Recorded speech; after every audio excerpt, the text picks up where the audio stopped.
Hey, so I went from zero coding experience to building my own personal suite of tools that I use every day in my business, and Claude Code is how I do it. Claude Code is an AI coding agent that lives inside of your computer. It can read your files, write code, and run commands just like a developer would. It's agentic, which just means you give it a goal and it figures out the steps in between. And if you want to stay up to date on educational and entertaining videos related to AI and automation, be sure to smash that subscribe button because we make fun AI videos like this all the time. So how do we actually get this thing set up? The first thing we need to do is make a Claude account. So head on over to claude.ai and log in. And we need the paid plan to be able to use Claude Code. So once you're in a new chat, go ahead to your account, go to the settings here and go to upgrade plan. For the pro $20 a month plan, we do get access to Claude Code. Realistically, if you're using Claude Code for more than 30 minutes a day, you're going to find that the $20 a month plan, you run into your usage ceiling. So what you'll want to do is choose one of the max plans if you're taking this seriously. So I'm on the $100 a month plan. The next thing you're going to need is an IDE, which is this whole program I'm showing on my screen now.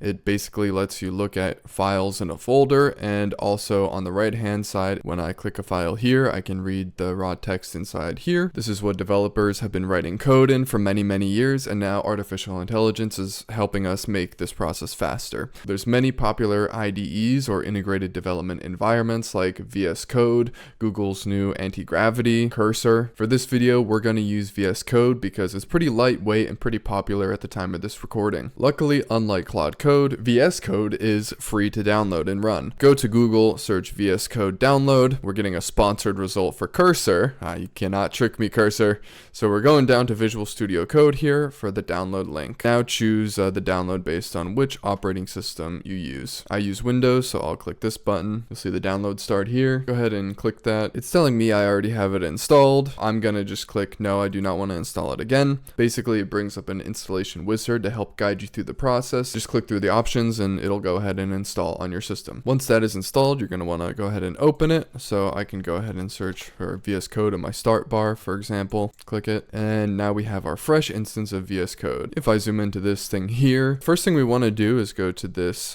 extensions tab here and go ahead and search for Claude Code.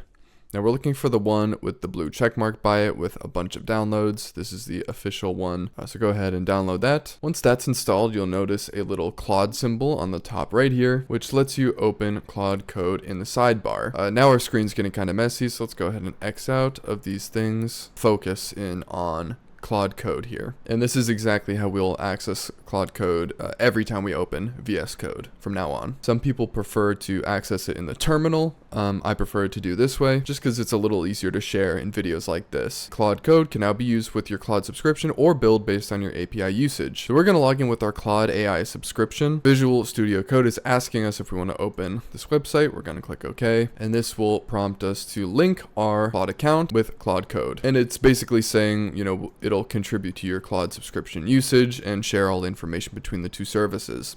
So let's go ahead and click authorize. It says we can close this window now. Go ahead and minimize it. Now we're in Claude Code without changing any settings or anything. Let's just tell it, yo, what's up, homie?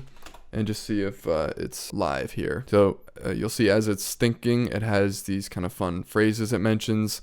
And these aren't really important. It's just kind of to keep you entertained while it's thinking in the background. So it says, yo, not much, ready to help you out with whatever you need. Another thing you want to do every time you open up VS Code is make sure you're working out of the right folder. So if I go over to this Explorer, 90% of the time we're going to have this open with whatever folder we're working out of, and we'll have Claude Code on the right hand side. So it's saying you have not yet opened a folder. Let's go ahead and click that. I have a folder here for all of my coding projects. It's located in C repositories, Claude Code. And if you are starting a new project, you can right click, make a new folder, call it something, and select that folder. Now you'll notice it kind of resets your view a little bit. This is the AI chat that VS Code kind of prompts you when you start.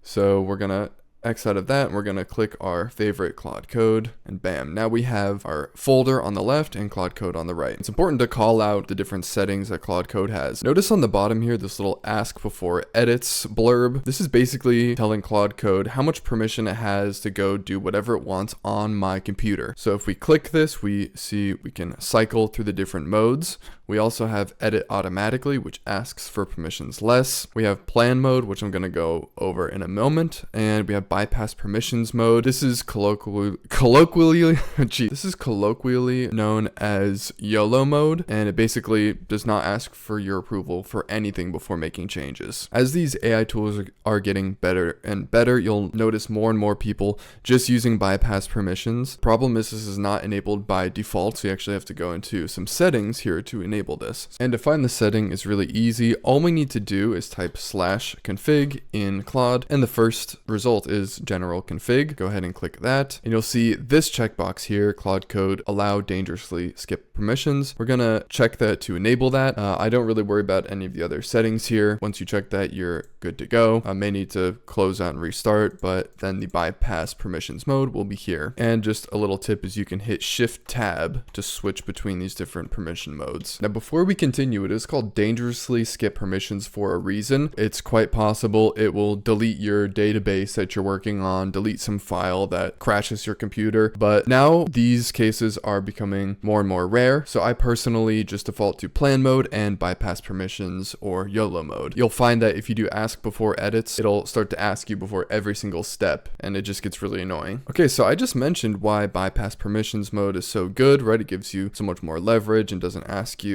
every 2 seconds. But then why did I also mention that plan mode is what I also use? Well, if you just tell Claude right out the gate to make a full app, it does a lot of research while it's building the app. So in bypass permissions mode, it's building and doing research at the same time. Whereas plan mode will take time, read through all of your existing files, search the web, and ask you questions before it even starts to build anything. It'll come up with a plan. And this is actually a huge cheat code which can save you hours of like tearing down bad architecture or stuff you didn't desire Claude Code to build for you in the first place. I always recommend, doing a brain dump or pasting some kind of prompt into plan mode. So starting off with plan mode, we're going to build our sample app. In this time, I'm going to go for a prompt vault. So it's going to be something with local storage that gives us a nice looking UI that we can store our own prompts and reuse them. But I'm not going to type to AI. So most people type at about 60 words per minute, whereas we talk like 200 words per minute.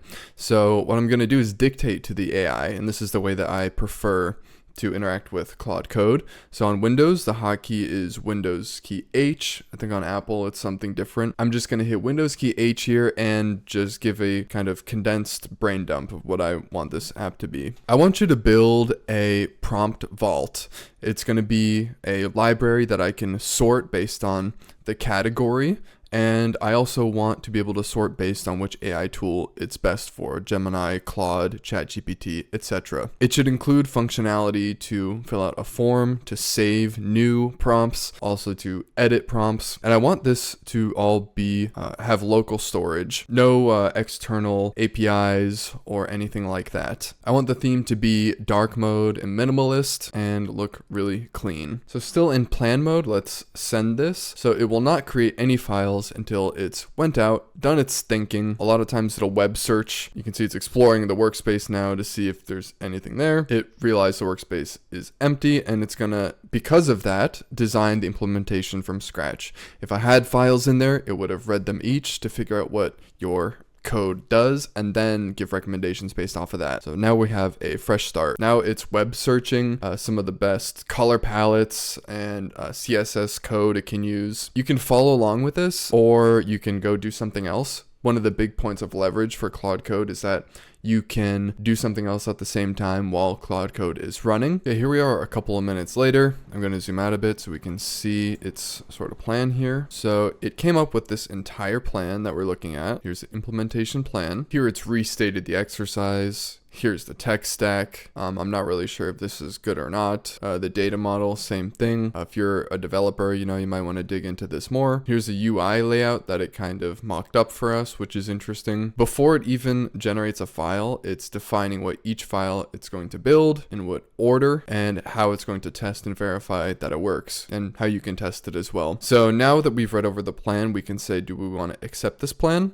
We can either say yes and auto accept, yes and manually approve edits. This is where it asks you every time before it makes an edit, which is really annoying. If you're working in a sensitive production environment, then maybe you want to do that. You can say no, keep planning, or you can just do none of those and tell it what to do instead. Like if we changed our mind and didn't want it to be dark mode, for example, I don't know. But this plan looks pretty good to me. I'm going to say yes and auto accept. It's going to edit automatically. Even edit automatically sometimes asks you to create new files, for example. So what I'm going to do is click this, or you can do Shift Tab to go to bypass permissions. Now we can see our little thinking bubble has changed to orange, which means that we're in YOLO mode. We're currently noodling in YOLO mode. I cannot believe I said that sentence in a video. So here is the plan that it's come up with, this checklist, and it's going to go through one by one. First, it's working on to create the index.html. There it's writing the code. Again, we can follow along, and bam, there's the file created here. Just reviewing this plan again, we see the app JavaScript file is going to have all app logic and local storage, which is indeed what we asked for. Let's let this thing do its thing, and we'll come back in maybe 5 or so minutes and see what it's built for us. Here we are another 5 or so minutes later. We can see it's checked off all of the items on its plan, and it says the prompt vault is ready. Here is what was built. Here's all the files, a description of what they do. Here's what you get out of the box. These are all of the different features. To use it, just open index.html in your browser. Maybe there's an easier way to do this. I just right click the index.html, say reveal in File Explorer, and then you can double click on this index.html file, and it'll open it in Claude for you. I mean, the first thing I'm noticing is it's asking me to delete a prompt first, which is weird.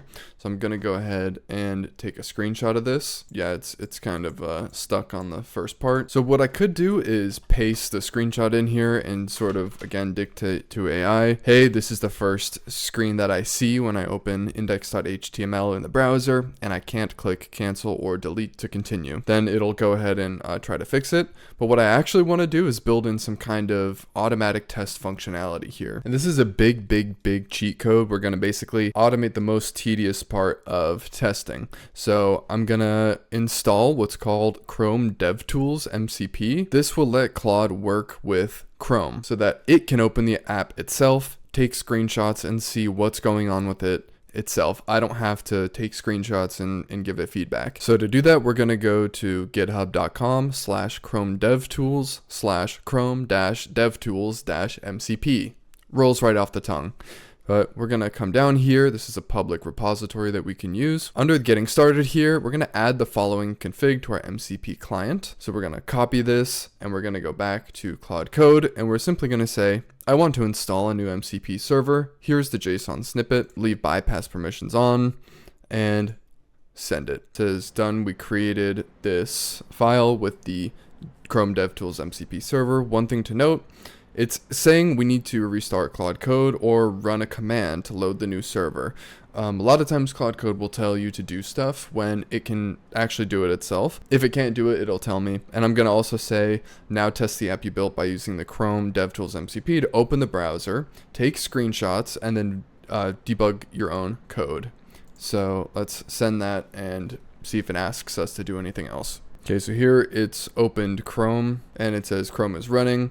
Now let me use Chrome DevTools to take a screenshot of the app. Here it recognized it opened to that intro page, and it's going to navigate to our app now. So I didn't do this, right? It went ahead and did it itself. It indeed is on the delete prompt page, so let's see how it handles it. Back in Claude Code, we can see it's adding the screenshots that it's been taking to our folder, and it's understanding I can see the issue. Both modals are showing up on the page load. Now let me reload and screenshot again. So interestingly, I'm looking at its thought process. That fix worked, but I can spot another bug. The no prompts yet empty state is showing below the cards even when there are 4 prompts. And we indeed see the no prompts yet, even though it kind of pre-populated these for us. This is why you want to do this type of iterative feedback loop so that it can find those things for you. You don't need to always go back and forth with Claude like you do with vanilla Claude in chat typically. We can see as it's working, we can queue another message, which will insert it in the middle of this. The entire leverage about this thing is you can work and think while it's working. So if you were looking at this and you have some ideas, again, if you want to make it some other color or whatever, you could begin to start typing that or dictating that message to AI. So not only did it understand that the base, the home page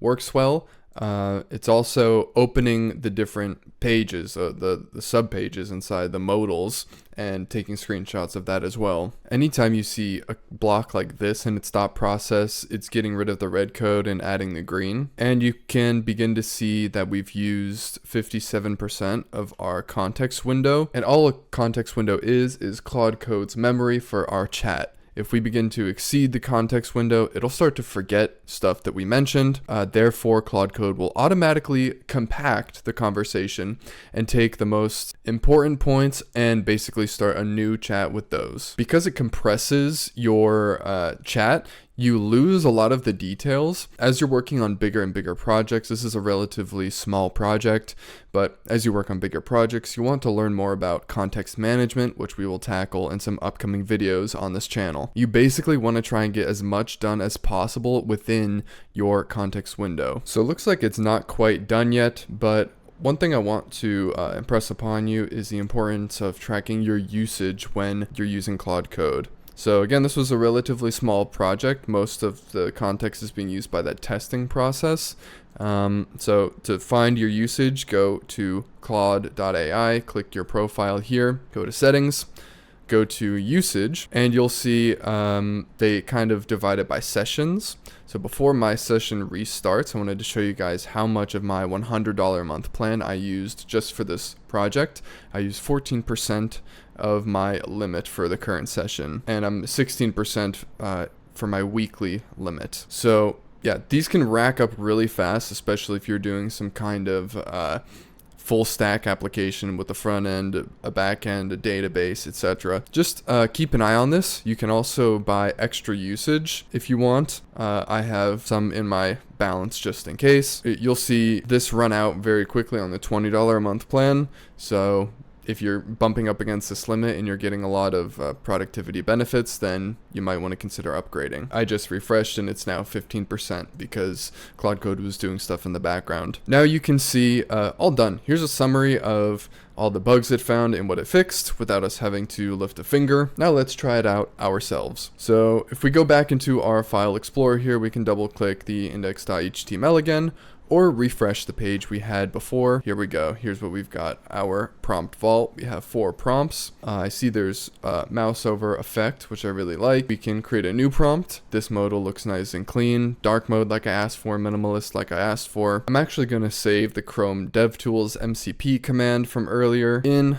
our new prompt library. So this is going to be a coding category. The AI tool is going to be Claude. Let's go ahead and save prompt. There we go. It's been added. We can star it, copy it to the clipboard, edit it, delete it, and we see our tags here as well. We have ways to search. So because I put the word Claude Code in the title here, it's picking it up when I search code. We can sort by category. We can sort by AI tool. I had nothing for ChatGPT, but there we have 2 for Claude. We can sort by newest first, oldest first, A to Z, Z to A. And the other thing, remember we said we want some local storage here, so this should be persistent. If I go ahead and exit out of this and I open it again from our file explorer, double click it, we should see that we still have the prompt that we saved here, just using some simple local text storage. I noticed it actually did a cleanup. So remember we had all the screenshots in here that it was taking as it was troubleshooting. Well, that's not really needed anymore, so it went ahead and deleted them for us. Now, if I wanted to make some additional changes here, I could dictate them to AI here, but I see that I'm 73% through with my context window, or the memory that Claude Code will have here. And it's all related to that troubleshooting and setup. So if I wanted something unrelated to that, like let's say I wanted the ability to add my own categories, well, I don't want to add it in this chat because we're going to go over the context window limit. It's going to compress everything in our conversation, and the earlier stuff in the conversation isn't really important to that anyway. So what I would do in that case is type /clear. You can also choose to do the compact immediately if you want. I'm going to clear the conversation so that I'm starting with a new untitled one, right? I can go back to this previous one at any time. And also, these conversations are per folder, per project. So I'll only see this conversation when I've opened my video demo folder. So let's start a new chat, and let's dictate to AI. Let's say I want to add a button that lets users add categories. All of the existing categories should be editable as well. Without me telling it, it got a clear picture of the code base, right? It read all of the files, and now it's going to write the plan. Oh, actually, why the heck did it go into plan mode? Hold on. So I'm just changing it back to bypass permissions. We're going to say, yep, go ahead. Bypass permissions, and it should be good to go. All right, so it seems to have gone and done its thing.